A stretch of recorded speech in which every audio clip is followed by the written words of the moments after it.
Since I got back from Royale, I've had a lot of questions on logistics, transportation. I thought I'd try and answer some of that today, starting with transportation. So your choices are leave Grand Portage on the shortest route, smallest boat, Copper Harbor, second largest, second longest route, or Houghton, Michigan.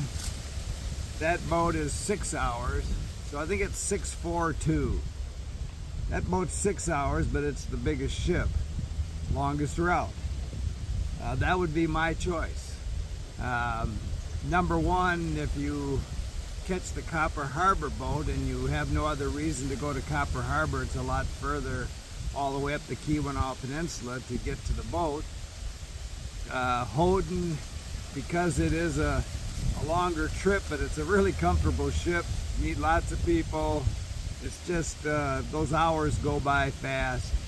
But if you're from Minnesota or points west, probably Grand Portage is the easiest place to get to. And that boat ride is, I think, a couple hours. It's a not very big boat, and it could be rough, but again, it's the shortest route out there. So as far as flying, I don't recommend it. Some of the drawbacks are dependability. So they don't fly if the lake is too rough because they can't make an emergency landing if they have to. They don't fly if it's too cloudy. Inclement weather will stop it. And so the issues I had were, number one, I could only catch an afternoon boat. So the 6 hour Houghton boat, if I could have gotten on it, which I can't, if you're gonna go out there, make reservations way in advance. I won't give you any prices because they change every year, but let me just say it's a whole lot less than flying, probably by half. But that boat, even though it's a 6 hour float, beat me both ways by 2 hours. And the reason is the only flight I could get was an afternoon flight, so the boat got in about 3. I got in about 5. And on the way out, I was supposed to leave at 11, and I didn't get out till 3:30 because of weather issues. And there were some people that didn't get out at all, meaning you look at this monitor at Rock Harbor at the visitor center, and it changes like every half hour. We're coming, we're not coming. Here's who's on the plane, here's who's not going to get on the plane. And there were 2 guys from Ohio that didn't get on they weren't booked for that flight. I mean, they were booked, they just weren't getting on it. And they couldn't figure it out. I didn't say anything to them, but my theory is they just eat too much. They were the 2 biggest guys, and so when I booked that flight, they wanted to know how much I weighed. They wanted to know how much my pack weighed. When they put you on the plane, they look you over and kind of place people by weight. And so I think because they had an issue and they had like 15 people to fly out, everybody I saw get on a plane was smaller than those 2 guys. Let me just say that. So I think they got bumped by calories. Anyway, most of the time, I'm not saying that boat doesn't ever not float or even turn around and come back if the weather's really bad, but normally it's on schedule. And the planes, you can't really say that. I think more times than not, you're not going to leave when it says you're going to leave. So, or arrive when it says you're going to arrive. So if you watched my last video, you saw 3 float planes, 2 leaving and mine coming in to pick me up. And they all showed up at the same time late in the afternoon, and that wasn't a given. I mean, from that boat dock at Tobin Harbor, I would go back to Rock Harbor Visitor Center, take a picture of the monitor, which give us an update on when they might come and who's still on, and come back and show everybody, okay, you're in, you're in. So all three of those planes came and picked everybody up all at once. And I guess they had tried to come out a couple of times and turned around and went back. So the plane is not, if you're on a schedule, it may get you there quicker. But I mean, it's a 40-minute flight, a 6, 4, or 2-hour float. But in many cases, those boats are going to beat you.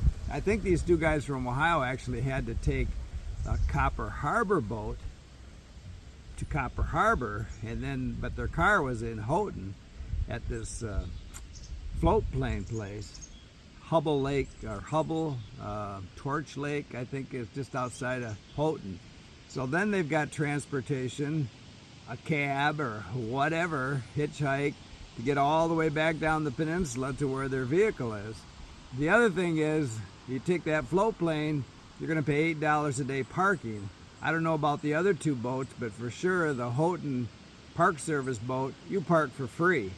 So if you're out there for a week, you know, that money adds up and you got to add that to your float plane price. So to me, I wish if I had to do it over, I wish I would have waited to get on the, see if, you know, somebody didn't show up, which probably happens a lot, and gotten on the Houghton boat. But, you know, I talked to them and they said, well, we might get you out there, but how are we going to get you back? Well, I think they'd get me back. So anyway, if you're on a schedule, you got to think of all those things. As far as shelters, people say, you know, I said on the videos that I don't stay in those shelters because I'm just a single person, and a lot of people, you know, don't want to sleep with strangers, so they won't come and even ask, even though I put right on my tag, room available, that last night. But if you want to stay in shelters, in the campgrounds that have shelters, your mode of operation should be to get up early in the morning and get hiking, get into the next campground you want to stay at early. If you get in there, you know, 8, 9 o'clock, everybody's moved on that's going to move on, and that's when the shelters are open, usually vacancy, and you can snag one. And then you could set up and day hike, you know, just have a base camp and do that. If you come in late like I do, it doesn't work. So no matter how you get to Isle Royale, it's still a primo place, probably one of the premier places to backpack in the Midwest. And if you fly or float, it's going to be an adventure. I guess the other thing that kind of turned me off about flying was your pack gets stowed in the pontoons, and my pack went in last on the way off Isle Royale, and I saw the kid down there having a hard time fitting it in, so he started stomping on it. I wanted to go over and slap him.